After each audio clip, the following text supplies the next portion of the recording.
All right, hello and welcome to the IT Leadership and IT Leaders Collaborative. This is an IT Leaders user group that we're kicking off as, busy IT folks and IT managers, IT admins, network admins, they struggle. I know because we struggle with this, which is keeping up to date on technology and the new advancements, changes, but also learning all there is to know about all the tools that might be available to help them do their jobs more effectively and efficiently. And so this whole IT Leadership Collaborative is intended to share those ideas. If we've learned tips and tricks, there's a LinkedIn group, so you'll see you can join those and ask these questions. We're getting our vendor partners invited into it.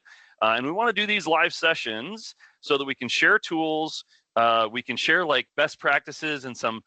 The other thing that I'm really excited about is sharing things like this is a feature that's super awesome, but nobody uses, or it's not used very often to really help people take steps, and also potentially expose you to solutions that you might not even know exist, or solutions that might be able to solve a problem that you haven't yet solved. So really, that's the whole ecosystem that we're working to create, and I'm super excited to welcome Auvik. They're one of our network management partners, specifically network, right? Versus like a remote management partner, because that does the infrastructure. So Max and Eric, thank you so much for joining us. Thanks for all the prep and the collaboration you've done to prepare for today. But really like to hand it over to you, share your screen. And this is not just going to be, by the way, like a PowerPoint presentation. We are trying to lean heavily into demoing, like actually showing tools, showing you how to do it, making the clicks. That's really what these sessions are to be about. And also, of course, we're going to try and get through about 30 minutes of mostly prepared content. Go ahead, feel free to throw some questions into the Q&A, but we're also going to open up for some Q&A afterwards. So with that said, Max, thank you again. Take it away.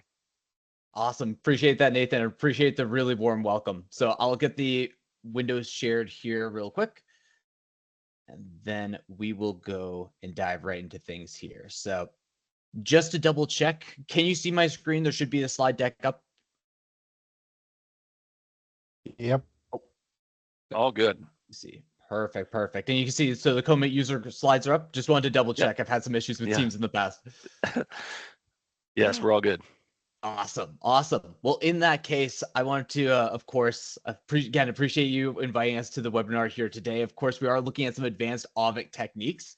But before we dive into that, by way of some introductions, starting with myself, my name is Max, and I'm a senior customer success manager over at Auvik. I have a little over 4 years experience over there at the organization. It's been a wonderful journey.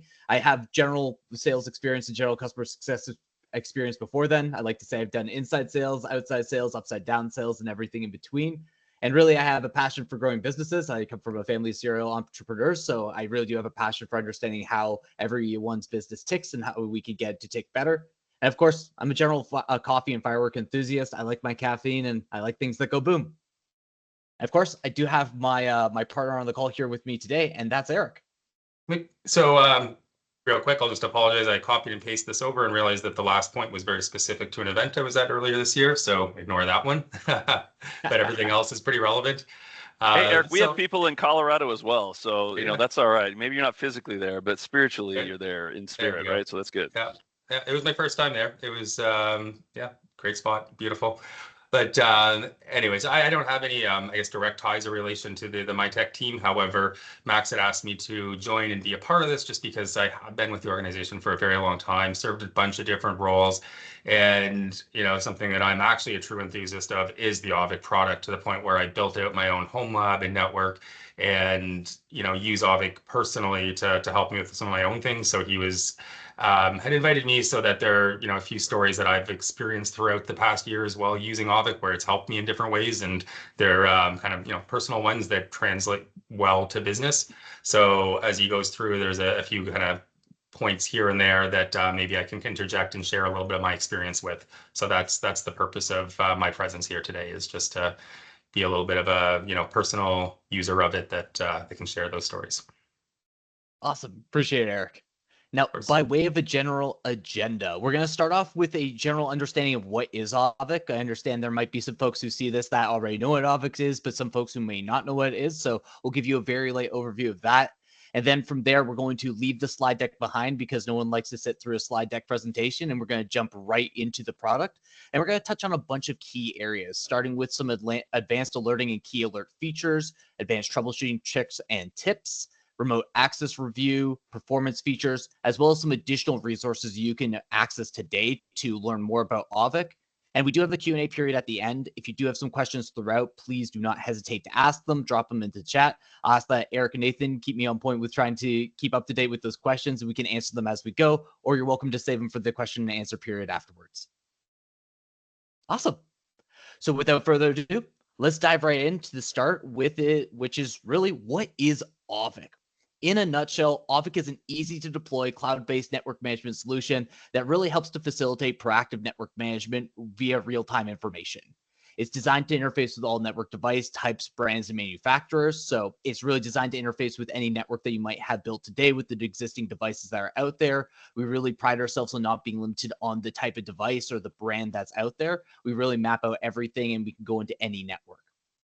Auvik in a nutshell, really, with the buzzwords here, is a single pane of glass tool that provides things like network instant alerting, so identifying when there's something wrong with the network when it does happen.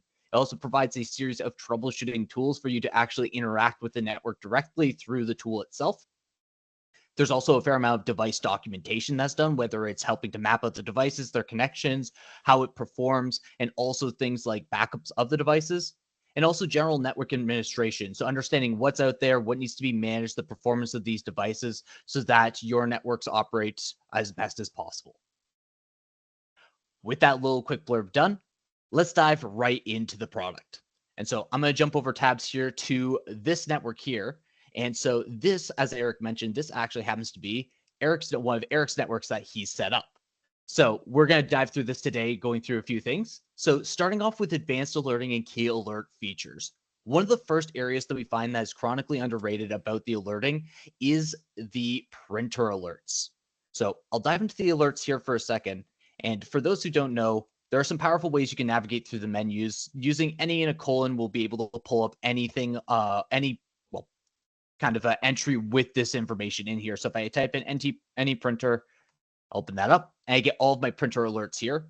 This is something that we always advise you to review and turn off if it's not going to be valuable going forward, because this can produce a lot of information. If it is valuable to understand this, then that is fantastic. Keep this on, maybe put it through a specific notification channel. But enabling and disabling alerts is very important to understand so that you get the noise, the information that you need that's most important, and not just the unnecessary noise. Now, even with these printers disabled, one very interesting feature about the system is that we can still get some printer alerts coming through Auvik through another alert called packet loss. Now, or packet discards, I should say. Now, the reason why we see some issues with packet discards, even if you have all the printer alerts turned off, is that any printers that connect to the network via a loopback port will create a ton of packet discard alerts every time they run a job. So what we can do is for any given alert, we can actually go in and remove specific things from an alert as well. So prevent it from alerting on specific parts of the network, elements, interfaces such as that. So how we can start doing that is we can actually go and look at a not expression, not Boolean expression in here. So I can say not interface type, and then I can select the loopback port in here. And what this does is this now alert will fire off for every instance except for if we see an interface type that is a loopback port. We will not include that in this, which will help remove any of those printers that connect to the network this way from creating these unnecessary alerts. Now, I think something really important too, just to emphasize that you don't have to remember the any and not and everything. If you put a question mark in there at any time, it gives you a list of the different ways we can, right? So he just puts a question mark in there and hits the not, and then don't be like feeling like you have to write down the actual words. They're there. Absolutely. Eric raises a really good point. The question mark is the most powerful kind of navigational tool that we have, where you can simply then just build whatever modifiers you want there out, as opposed to knowing everything yourself.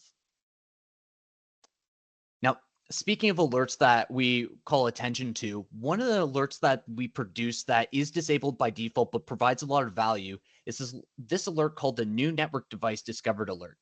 It is disabled by default in the system, just so that, again, you have a chance to turn on when it's valuable to you. But what this alert by default will do is alert you when one of these key devices comes online across your networks. I'm sure no one likes the surprise of discovering that suddenly there's new additions to the network, especially when you've taken a lot of time to set things up in a very particular way. So this alert helps you identify when new network devices do come online, as well as kind of acting as a running log for these devices so that you have a history of understanding when these devices came online so that you can properly manage them going forward. Yeah, and we keep it disabled by design because it can be very noisy and there might be specific things you want to modify to it. Like you may want an entire subnet excluded from it, or you want like, you don't care about access points because they, you bring them online or they go offline all the time, right? So it's by design a disabled alert because it can be noisy, but very powerful if you tweak it the way you want it. Absolutely. Now, what you may have noticed during our discussion over here is you may have noticed that as we're talking, there's a couple M's over in the, on the left sidebar menu under the alerts here that are in beta. And so these we want to highlight as well because these are some features that will be soon moving out of beta and add a lot more power to the alerting as a whole. So the new alerts here is a new alert platform that we're moving and migrating the new alerts over to, and it comes with a host of powerful additions to the alerting that we've already talked about so far.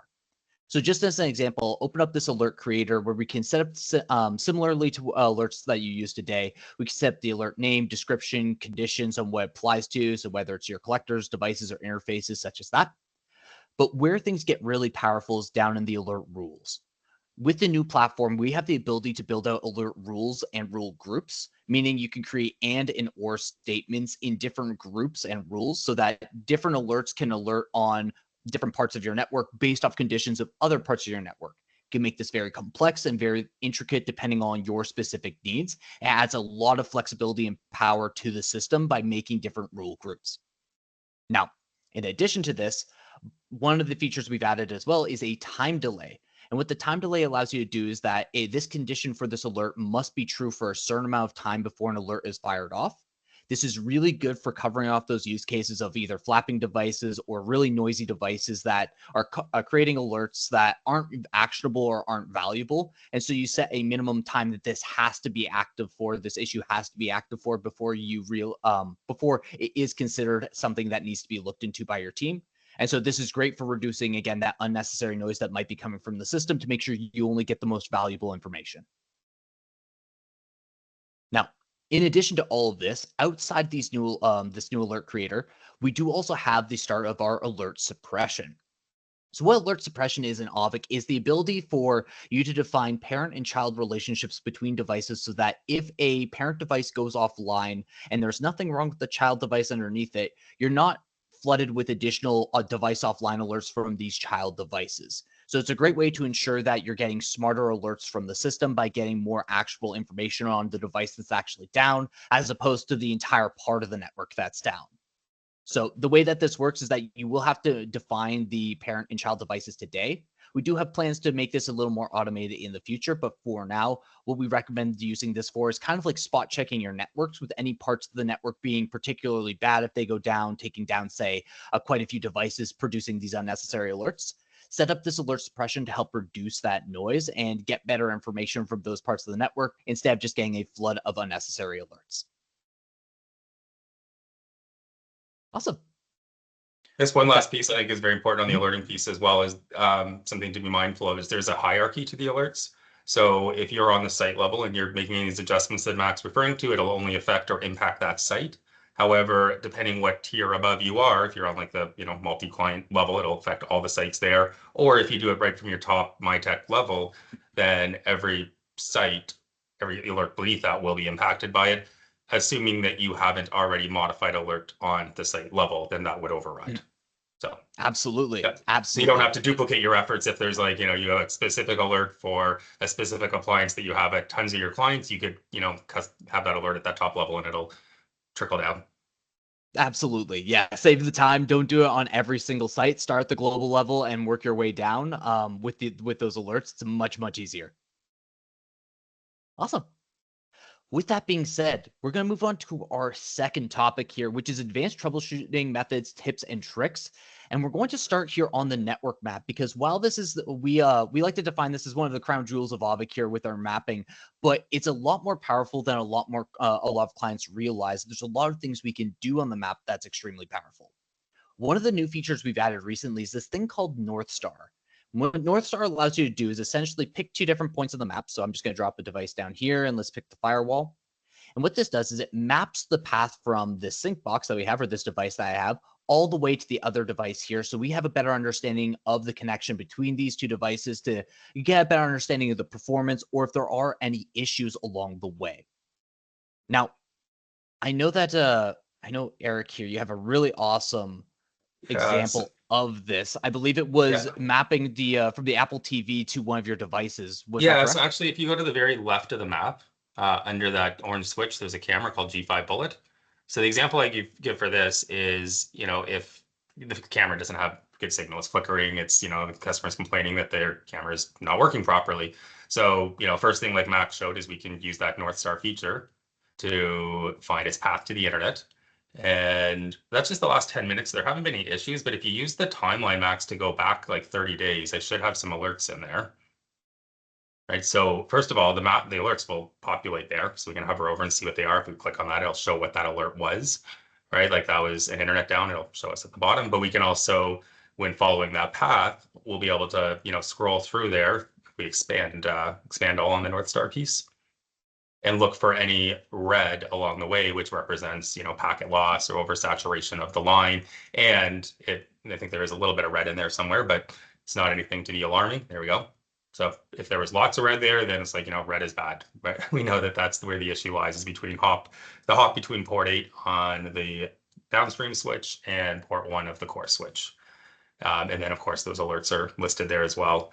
And then the example that I usually give as well, Max, is right now we're going to the internet. We don't have to go to the internet, so we can remove that internet, and then I'll pull the map back up. And then if you zoom to the other site that I have on this map, we can click on that workstation there that's wireless. I think it's up. That's a VOC. It was right below the, it's a wireless device, 10.31.20. Yeah. There we go. Assuming it's up, which I believe it is right now. Yeah. Good. I don't know if WMI enabled on this, but if I did, it would give us some quick stats on that workstation there. And then, so now what it's doing is it's showing us the path all the way from that camera to the device on the other site that we're trying to monitor that video feed from. So that would be more like maybe that person can't view any of the video feeds. So our problem probably lies, on the other side, but now we can determine exactly where that problem is. Awesome. Appreciate that, Eric. So with all that being said, the last thing I just want to touch on this as well is you do have the found paths option as well. So if you want to look at a different path between these 2 devices, so not just the one that is standardly made, but maybe I want to look at one that has some additional hops or goes through some of the additional items on the network, you do have that flexibility here as well. So don't feel like you're just stuck with the single path. You do have ability to have some flexibility within your options with this piece of the tool. Awesome. Probably the newest, most exciting feature we have. It just launched that a couple weeks ago. Yeah, so I'm sure nobody's seen that yet. Perfect. Now, another thing that you could do with the map that's exceptionally powerful that we have all recently updated this year as well is moving the map out of this state here in Auvik and exporting it. Because for a variety of different reasons, whether it's for insurance purposes, if it's for an audit, if it's for just a general understanding, a snapshot of the network at this moment in time, you may want to get this map moved out of the system. So one of the improvements we have made is exporting the map as a VSDX file. This allows you to upload it to Microsoft Visio, Lucidcharts, or Draw.io as just different options that can take an input of a VSDX file. And you can rebuild this map in any of those tools by moving over all the nodes, the existing structure over to that tool. And you can even move over the existing metadata as well. So when I say metadata, the metadata would be all this information you get if you hover over a device. So the managed status, the make and model, the IP addresses, as well as all the information on the connection. So looking at the admin status, the MAC addresses, negotiated speed, all that information get passed over as well. And once it's in one of those other mapping tools, you have the ability to move and shift the map around as you see fit. So you can restructure the network or the hierarchy as need be, or you can move it around. I even have some clients who upload a floor plan for their end clients, and they move the network devices around to where they physically are on the floor plan in the Visio segment so that they're able to produce a map that looks exactly like the floor plan of the actual client's site. Another neat use case I just heard from one of our, my prospects that is using that is they wanted to do a project at their client site. So they basically took like they did a filter of just network appliances only, and then overlaid that with what it is they want to add and adjust with different colors onto the network within Visio. So it's nice. just a very useful tool for them to be able to visually showcase what they plan on doing in that environment. Perfect. Now, just before I move on, Eric, anything else on the Visio map that we that you have off the top of your head?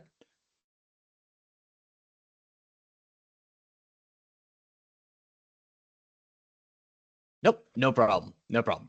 Awesome. Well, then, to touch base on something else that's really powerful about the maps that does often get overlooked is the filters. So the map filters are not just for, again, moving the map around, but they do have really makes it a lot easier to look at a specific part of the network or to kind of isolate something or get information about one specific piece really quickly. And so one of the first things I do want to show you is, of course, like for the map filter, we can set up, of course, you can set up general filters on the top where if I want to say, look at my switches or look at something like that, I can look at device type switch. And I can, if I look in the general search, then I can actually have a list of all of our devices here, flip between wherever the search results are. So I don't have to drag the map around and I can quickly jump between different devices. However, if you want a more permanent look of just the switches or just the connections on that's part of the network without the rest being grayed out, what we could do then is actually set up a map filter. So for example, if we want to see just some of our cameras here on the network, we can look at our cameras and everything that's under here in terms of this filter. And if I want to look at our servers and storage, I could look at that instead. The powerful thing about filters is once we have one that we like set up and it's saved for all of your users. So you don't have to make this 20 different times for all 20 of your users. You simply have to find what works once, and then you can get it set up and it will simply work from there.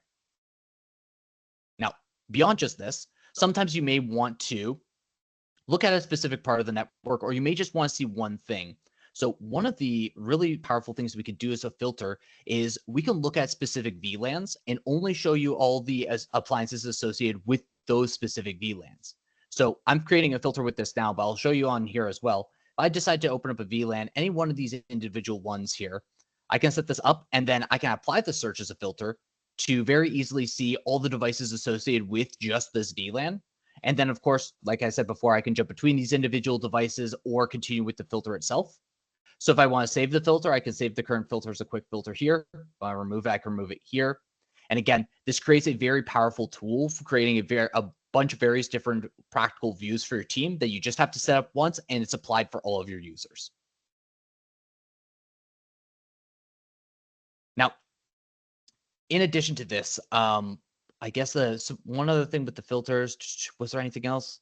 Nope, just there are some standard ones that come with the system. I believe layer 1 network elements only. Any of these can be edited up, but whatever filters work for you, again, I don't believe there's a limit on saving the filters. And like I said before, multiple times, it's applied to all users.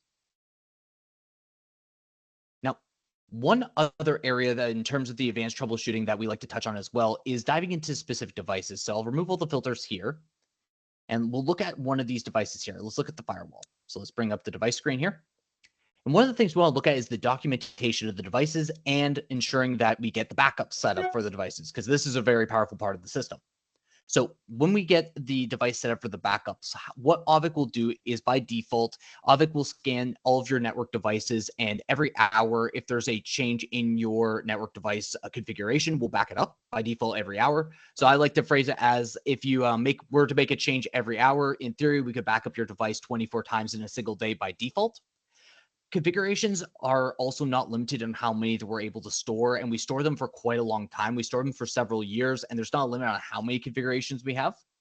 But besides just saving the configuration, there are some powerful tools in here on helping you understand what changed. So if I look at this managed configuration, I do have a compare option here to look between this configuration and a different version of it. And the problem with configurations is this isn't exactly standard. There's only about 50 lines, but some configurations can come with hundreds and hundreds and hundreds of lines of code. And so what's really easy about this is I can simply click these arrows on the bottom to jump between different changes or edits or differences between these two configurations. So I'm not wasting time trying to figure out who moved a period over a space. I can use these arrows to jump immediately between the different options, or sorry, the different differences between the two configurations to very easily see what was changed. I have a unified switch in there now, so it's a little bit easier to manage for a just a home user like myself or a lab guy that likes to play around. But previously I had an HPE, which was a little trickier to tag VLANs and stuff like that. So that came in really useful when I couldn't understand why my new access point wasn't adopting or whatever. Right? I was like, oh, take a look at the config compare. Okay, you only tag from port 3 to 6, and you just put that on port 7. Right, there was no easy way in the GUI on the HPE to go find that, where that was extremely helpful in that process. Absolutely. Absolutely. And one other thing actually really practical about the configurations is, of course, we can export all the configurations out.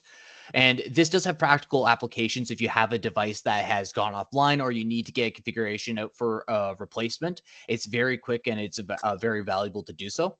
As a practical example, one of my MSP clients, what they had is an end client who is they're a school district, and they had a pretty bad thunderstorm roll through, and a lightning strike knocked out one of their switches. And so what they're able to do with Auvik is they're able to export the configuration out for the switch, put in a new switch physically onto the network, and upload the pre-existing configuration to that switch so that they could get it back online and running. And they ended up bringing back online within an hour of the switch being knocked out. They're able to put the replacement in, and they're able to get things working again. So it's just a practical explanation of how you can rapidly use the backup configurations to bring your portions of your network back online if you do need to do any physical replacements. Awesome. Now, one last thing we want to touch on at the site level that's very valuable, because it's great that we might have this ability to do the backup configurations, but how do you know your devices are actually backing up? What we do have on here, if you look under the admin section on the left sidebar menu, we do have a discovery dashboard that goes into great detail on what services are set up and running on the different devices, so you know that you're properly monitoring your networks. So for example, here for these two firewalls that are on Eric's site, I can see that the SNMP is running and is successfully working on the device, and so is the login. And same with the switches here. But I can also use this to go through my other devices that are discovered to determine, hey, are there any workstations that need WMI added? Are there any other network devices that should have SNMP enabled that need to have that running? And for any devices that you're looking to set up, we don't leave you in the dark with that. If you click on any device and you go into the setup, you can click any one of the setup widgets here to understand what you would need to do to go to the additional step to get things set up. And we do have, if you are ever to get stuck on any one of these ports or one of these parts here, such as not being able to enable this on port 22, we have additional help instruction articles that'll appear in links underneath there. So if you do need help setting any of these devices up, we do have instruction articles there to help assist you to make sure that you have that full monitoring. Awesome. Let me move this out here. So next, I do want to quickly touch on this little feature off to the side here, the remote management. So remote management is a incredibly powerful tool to interact with different parts of your network directly by remoting in and using Auvik as kind of a platform to remote into your devices. So we have a couple different ways that you could do this. We do have a remote terminal, which would look like anyone who's used a terminal before would be able to expect that. Of course, it's going to ask for SSH credentials, so I'm not going to go further. So actually, one thing really interesting is there is an option to have that auto authenticate. I just don't have that turned on for Macs, but if it was one of your level 2 technicians, you wouldn't get that pop up. It would automatically authenticate them in, and then there's the auto log. So it's very important. A lot of tools don't give you that auto authentication. Absolutely. Absolutely. Now, of course, the device needs to be running HTTP or HTTPS if we want to use the remote browser, but then we can open a remote browser session for that as well. But then we also do have the option for a tunnel. And a tunnel is a very popular method, especially for remoting into firewalls, remoting to other devices with via VPN.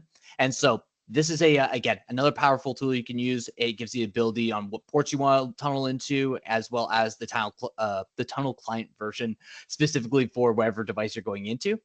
And the main value, a really big value add for remote management through Auvik and why it's valuable to your team or your clients would be that the remote management through Auvik is arguably safer to use because you have different security measures of getting into the platform itself. So whether it's SSO or an MFA authentication to get into the Auvik platform itself before you get access to the remote management tool. And then, as Eric mentioned, you do have that additional layer of security you can set up so that you have additional access information required before you directly access the devices. But it gives you a lot more accessibility into the network without necessarily having to go on premise to make any changes you want to make.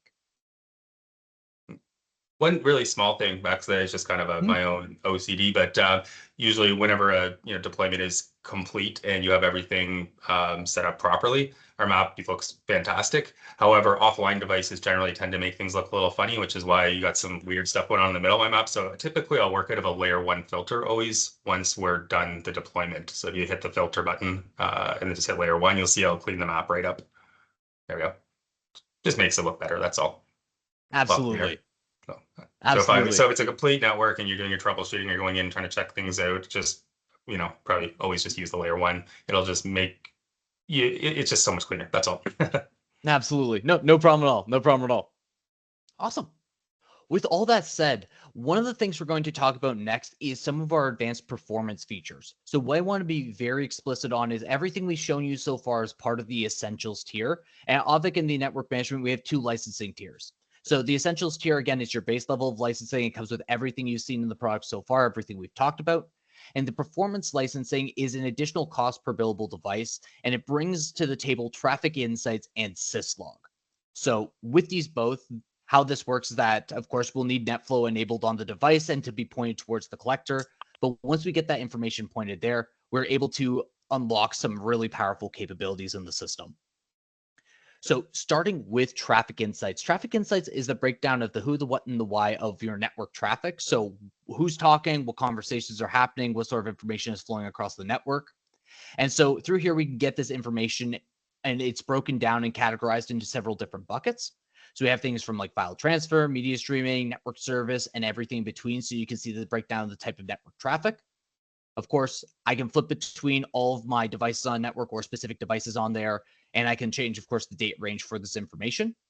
I do have the ability to filter as well, which is going to be very powerful, and we'll touch on that in just a second. But just while we're doing some looking around here, of course, you have the legend and this ability to, if you want to look at specific parts of the network or specific parts of the data on this part of the traffic insights, you're able to open this up as well. So for the sake of our discussion, I'll expand that all the way out here.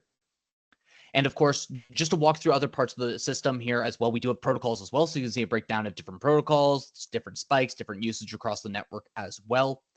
And of course, this leads us to our top end, which is really a kind of conglomeration of all the different conversations going on across the network. So you have a better understanding of who's talking about what. Now, the question comes down to the fact is, okay, this is great that we have a bunch of data. How do we practically use this?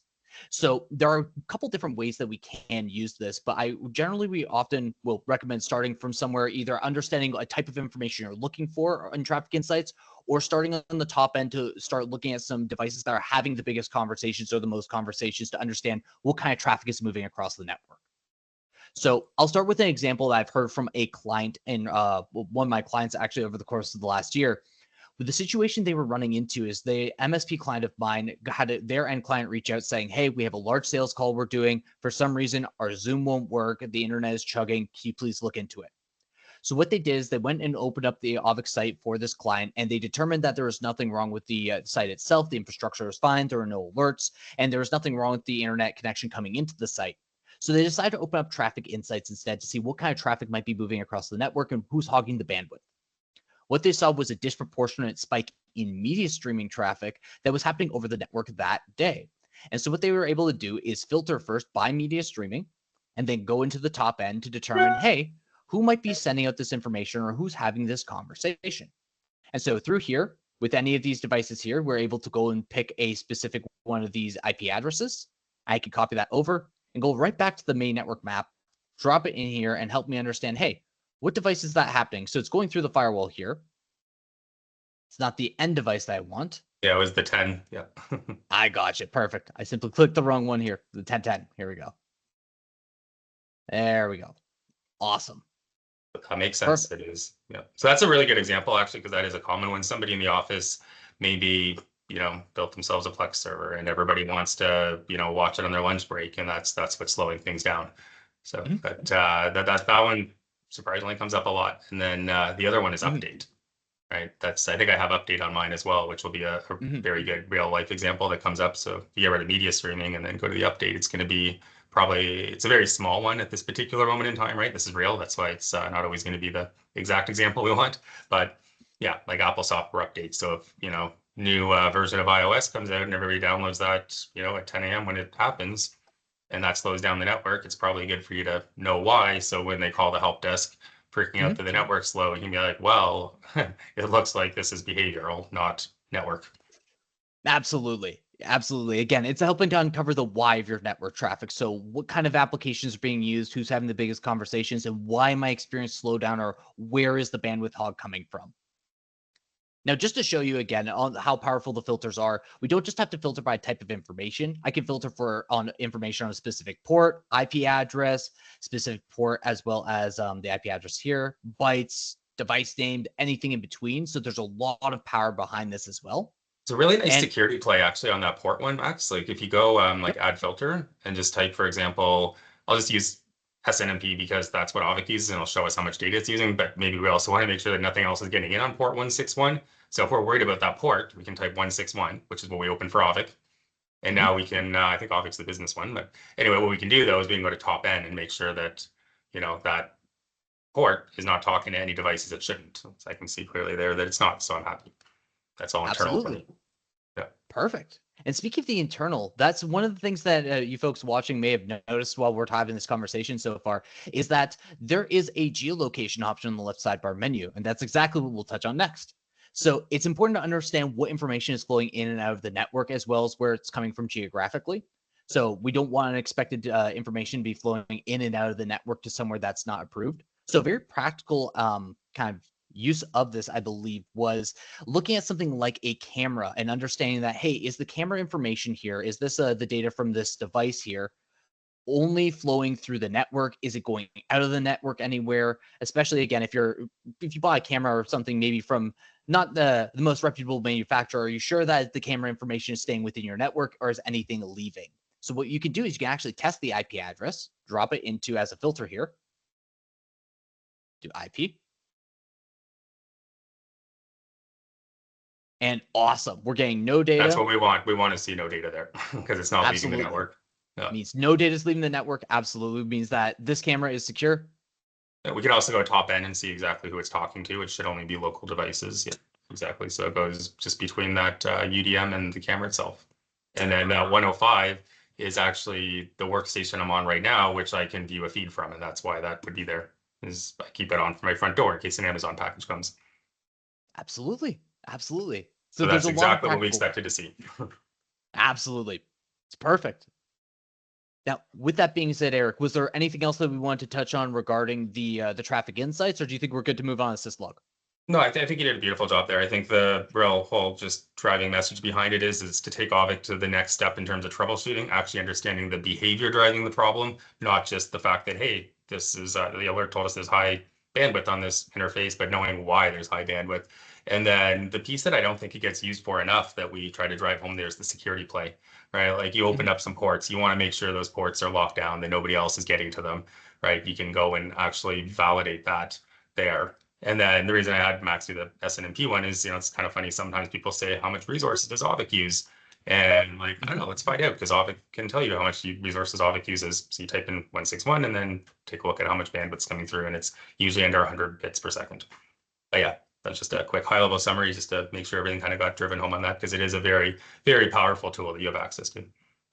Absolutely. Now, we mentioned that performance has two halves to it. So that's traffic insights. But the other half of what you get out of the performance licensing is syslog as well. So what syslog is, of course, is getting the syslog information from devices. And what we get is a compilation of these logs that are tied to different alerts that are sent off. Ideally, what this is designed to do is give you a faster starting point of understanding what caused the alert to fire off by getting that syslog information, that net flow information, to have a launching point for this alert. So again, probably because this question will come up, the question being, it's great that you're storing syslogs. So how long does Auvik capture that? Oh, I'm sorry. Do you have a question? Nope, sorry, something popped up on my screen. No worries, no worries. But how long you might need to be able to retain this for. So typically in the Auvik system, this is more designed as a spot use support tool as opposed to a long-term log retention tool. So in the system itself, it stores the logs for 2 weeks at a time. But of course, if we do want to extend out how long we store the logs for, we do have an archive function that is set up where right now it's just with an AWS S3 bucket, but you can link your own existing AWS S3 bucket to the system to dump the logs to store for a much longer period of time. And then from that bucket, you can link with another tool like a seam tool or something like that to ingest the logs and analyze them from there.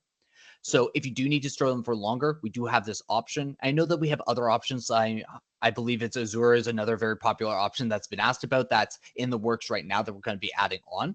But if you do need to retain these logs for a longer period of time, then of course you can get this bucket set up. Awesome. Now, with all of that being said, that's covered some of the main points here. Nathan and the MyTech team, just want to be sure that we're good for time here. We have some additional resources we can go over on the call as well, or we could share after. I want to make sure we have some time to answer some general questions as well. Yeah, we've gone over time a little bit, but I think I would say if there's some Q&A from folks I would say let's go to show some of the resources that you'd mentioned, but let's open it up for some Q&A if there's any questions either from anybody on the team. But yeah, if you have some extra resources to touch through, maybe that's a good thing to cover as to give people the chance to ask a question. So Max, if you have extra resources that you mentioned, gotcha. Let me reshare my screen here really quick. Yeah. But yes, Jeff, we you do got a have question? Awesome. Jeff, I saw a raised hand. So yep. Jeff, do you have a question? I do. Long-time listener, first-time caller. My question, I have a couple, but I'll just ask one and then let others answer. One of the things that you showed was in the new alerting, the ability to alert on a new device showing up on the network. Is there also a way to alert on new networks being discovered that show up as a waiting to be scanned? Is there an alert that can say, hey, there's a new network discovered, not just a device, but a network, so that one could go in just in case things get, somebody adjusts a network and adds a VLAN or something. Is that available in the new alerting? So I think I guess start that question. If you go to Discover and Manage Networks there, Max, we do, whenever a new network is found, it will show up here. And it's actually a banner that's going to show up at the top. It's a little bit more than just an alert. It'll say new network discovered. And then so if there's anything in there, like if you scroll through my networks there, you can see I'm either scanning, not scanning, or the other option, which I don't have, would be new network found down there. So it does absolutely find when there is a new network. So even if you go and create a new VLAN, that will populate there, and then you log in, it's going to be like new network found. Is there an alert that can be triggered to create, say, a ticket when a new network is found? I don't know if Max knows off the top of his head, but let me take a look on the back end here. I don't remember. I've never thought about it, to be honest, but it might. New network device. There's a new network device. I don't think there's an explicitly, I think, Eric, this is something that's looking to be expanded on in the new alert platform. I don't think there's an explicit alert. We do have the banner, which does help, but that's at the site level. Yeah. There is going to be some improvements to what's being picked up by that. So I would say that not today explicitly with a new network other than the banner, but it is something that is being looked at as part of the new alerting platform, as well as we have a host of some other new alerts that we've been waiting for the new platform to be developed before we release those as well. So I would say, again, not today, but soon we will be having that. Lehowever, there is the new network element found. So if we're scanning a new subnet, it's very likely that a new network element will pop up that would trigger that, which will lead you to the discovery of a new subnet. Actually, sorry, no, it wouldn't, because we're not scanning it yet. Yeah, very, very good question. Oh, good. Sometimes there are ways to do things that just aren't on the top of our head that we'll put some thought into that and take it upstream, see if anybody knows anything. Absolutely. Awesome. Any other questions? Yeah, Al, go ahead and unmute and ask your question. I think you should be able to unmute, yeah.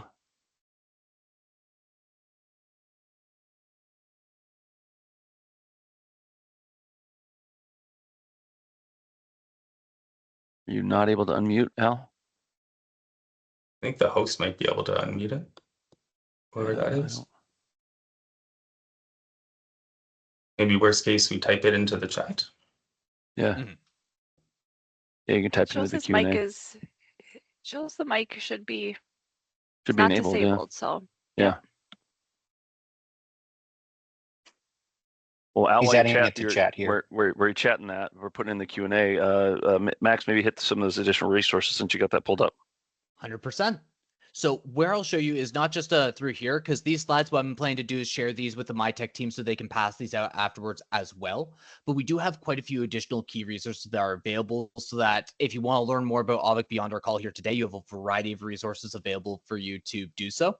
So where we find these resources is directly in the Auvik system. If I go back here, everything's located on the left sidebar menu, all the way at the bottom underneath the support section. So I'm going to start with what is the most quintessential training resource that we have in Auvik, which happens to be our training portal. So again, we get there through the resource center, portals, training portal. And when you click this, you'll enter this login screen here. What you want to do is click this purple button to sign in with your Auvik account. Ignore this area down here. That's for legacy accounts pre-2020. But if you have a user account with your Auvik instance, you can sign in with the purple button. Of course, that does mean it is required for you to have an Auvik user account before you sign to the training portal. Now, once you get that all set up, again, if you have single sign-on, you'll have to jump through the hoops here. But once we get into the portal, you'll be greeted with this screen here. And so if you're new to the portal, we'll have starting courses for you down here, the recommended starting tutorial courses. And this banner along the top here is a series of other Auvik webinars that are completely free to attend that cover a variety of different things. We have our customer training series webinar recordings. So if you want to see previous webinars here, we also do have weekly office hours. So if you want to learn in a live environment where you can ask questions with some experts on the Auvik team, then join the weekly office hours every Wednesday at 2 p.m. Eastern time. Of course, if you're completely new to Auvik, we run a basic and fundamentals webinar every Tuesday, every month, Tuesdays at 10 a.m., Thursdays at 7 p.m. So if you have folks across the globe that you have a couple of times that might work a little bit better for them, as well as some things around next steps to success and knowledge-based series over here as well, and information on our sister product called Auvik SaaS Management, which, while not the subject of this call, we highly encourage you to check out if you have any SaaS management needs. Now, all right, so navigating the question that came through, the question that came through from Al is, is there an alert if something disappears? Ooh, if something goes offline and like totally disappears from the network. Yeah, that's gotcha. I think that's the nature of the question. And I imagine that, I mean, like, there's probably some things like, and I wonder if it's specific, like, because if my laptop drops off because I left the office with my laptop, that's probably not what you're looking for, Al, would be my guess. You're probably looking for something like a critical piece of infrastructure going offline, like a switch or a firewall or this is an alert you probably or want to get pretty customized with. Like, we don't have it on by default because it can, again, be noisy. You don't want to know like when an iPhone goes offline, because that's going to happen 400 times a day, right? So the alert is there. I think it's disabled by default. You can enable it. It's only set to core network appliances, like, but yeah, so that's how it would be done. We just, again, it's the reason we don't have it out of the box is because it's just too, you do have it online, never mind. But there is too many variables in terms of what you potentially want to know. Yeah. And just because you see certain things in the entities here, you can add whatever you want onto this. So don't feel like someone did that custom as actually, because that's different than the usual, I believe. Oh, that's infrastructure. That's why. It's still under your network too. So if anyone's making changes that makes besides sense. you, Eric, someone did go in there and play around. Of course. Yeah, that's why it's also enabled. Okay, yeah. Gotcha. And that's why there's maybe less. Maybe that's also why there's less network devices on here, because of course, Eric, this is your personal network, or this is one of your networks that you've set up. So there's more looking at the other devices going offline or the other devices no longer being there that you want to be alerted on and get that information on. So what I might recommend, Al, with the new stuff is if you're concerned about the device going offline for a long period of time, you can have it so that the new alerts, you either recreate or wait for us to move this alert over to the new alert section, which is happening in the as we speak. But what we could do in the new alerts is set that time delay, so you know that, hey, if you're expecting a device to maybe go offline for a short period of time and then come back online, you'll see it appear on the map. But if it's been offline for, say, 10 minutes and you know, hey, that's really should have been back online and that's a concern, you can set up a specific alert for those individual devices to know that, hey, this device has a 10-minute window where it can go online and offline, and it's now past that 10-minute window. We now need to investigate that to ensure that that isn't permanently offline and that continues to be online. So there is some flexibility. We can kind of meet that need using some of the new features in the new alert platform.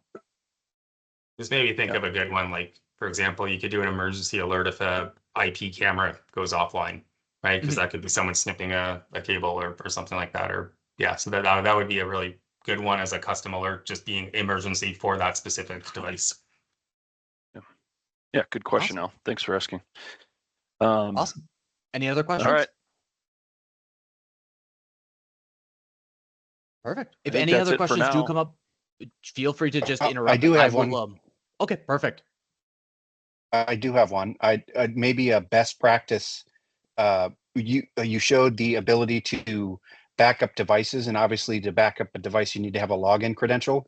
From a login credential perspective, is best practice to take a password and enter it in for a single device mapping to that device? Or is it better to take a credential, like say, let's you have 5 switches with the same credential, God forbid, and would you set it so that that one credential could go to all the types of switches? Yeah. And if you do that, is there ever a problem if like you're going to the entire group of, say, all switches, but then somebody goes and puts in a specific switch into that same group? Is that going to break things? What's the best practice? Oh, so if you go to mine here and click on, so actually it's really neat here from a security perspective, we can see what appliances are using the different, in this case, SNMP community strings, right? So for example, if a bunch of things are using public or private, you can see like I have 2 devices using public that I might want to put my custom string on, right? So very, very nice to be able to see what's using what, and that applies to the login as well. If we switch over to login credentials, so yeah, we can see what, Unify has 2 different Unify networks on here that clearly use different passwords. We can't see that password even if you're a super admin. And then, so I have 3 different credentials that are in play here. If you go and checkbox on one of those and hit edit max, so basically this, I don't really care because I don't have any devices that will time out or anything or get mad about, trying to log in. But basically this specific password here will try on everything, right? I'll just go through everything that is looking for a password. And once it authenticates, boom, it's authenticated, it's done. It's not going to ever try another password again. If you're worried about, this password going and trying on devices that doesn't like it when it tries a password on it, you can lock that down to a specific appliance. You set a vendor, appliance, anything. Yeah, like you can put the IP in. There's all kinds of ways you can lock it to that. So if you do have a very sensitive network, don't ever do this for SNMP because SNMP isn't bad to do it, and we would never know what the device is. But for logins, you can lock it down to specific devices. And in terms of best practice, I mean, Auvik does require admin rights because, as you saw, you log in as an admin and they're able to make changes, and it is secure because it's 2-factor over SAML, and there's an audit trail as well, so you can see who was in and what they changed. So it's definitely the best way to log in. But what a lot of people will do is create like an Auvik login if they're not using the admin, so that the firewall sees that it was always Auvik. And then when you know it's Auvik, to get that admin trail, you would go into the Auvik platform to see who was there. I don't know if that answered that or not, but was that more or less what you're? It does. Okay. It does. I guess I was more curious about if you know where you could put in if you're going to a vendor or a type or whatever, if you mix the vendor types with tagging an actual device.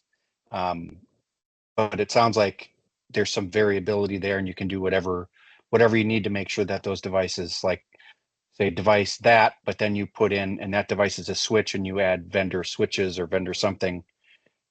That's okay, right? It's all right if things are mixed and matched like that. Okay. So what Max just did would, for this particular credential, break it, because it's not like now all of a sudden it's going to say, unless it's that bedroom, whatever that thing is, a HomePod or something, then it's not going to try anything else. So you do have to be a little bit careful because conflicts will break it. Yeah. That makes sense. So just keep it to this. Like if you're gonna say like do it by, I wouldn't do it by IP because IPs aren't always necessarily static. Like they are, but you might change it. So you could do it by device name and then have the device names that you want to. So a lot of times, like it's my example there, the IP. Someone goes and changes the IP on a switch, and now they're like, oh, Auvik's broken. Like no, it's because you locked it down to that IP, and it now has a different IP that you changed. Now, are those conditions or conditions, right? This IP or this IP, or is it? It's this device and this IP. Yeah, it's tricky. Okay. The conflicts break it a lot. So if you don't need to do this, I suggest not doing it. Also, even vendor cannot work well because sometimes a device will identify like my Unify switches for whatever reason identifies as Broadcom. So if I, put in Unify only, then it wouldn't work. I usually find device name is the best, but or just firewall, or just switches works. Well, the other thing too, it tells you as you're setting it up whether or not it matches any of the devices there, right? So like it gives you a pretty quick way to see it whether or not it's working or matches. So I think that's, so you could play around with it and I get what you're trying to do is lock it, like try and restrict it so that you can give it directions basically by filtering it there, but at least you can see exactly whether or not it matches different devices. So yeah, cool.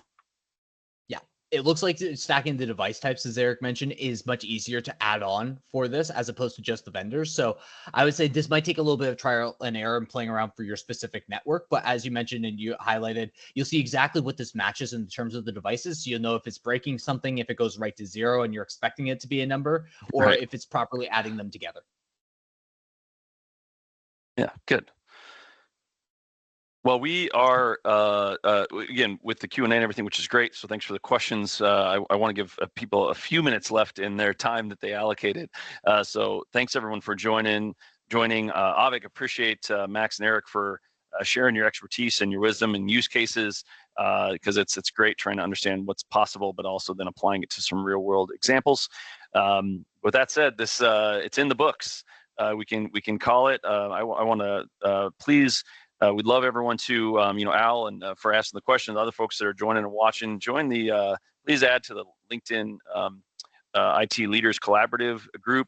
What we're hoping to do is enable that as a place to ask questions. So even if you're asking questions about tools like this, if we can connect vendor partners with folks, we can connect different folks that are using Auvik together with our team, as well as other folks just like to sharing ideas. And so right now we're doing these on a quarterly basis, but we've identified by working with some of our vendors, including Auvik, that I think there's plenty of content and availability with the different tools that have to be used in our world, that doing this on a monthly basis, that hopefully to help people keep up to speed on what's going on, get new things that are coming out because tools change all the time, as well as some tips and tricks of things that you might not be aware of that you can use. So thanks a lot for sharing all your wisdom, and we look forward to seeing everybody again next time.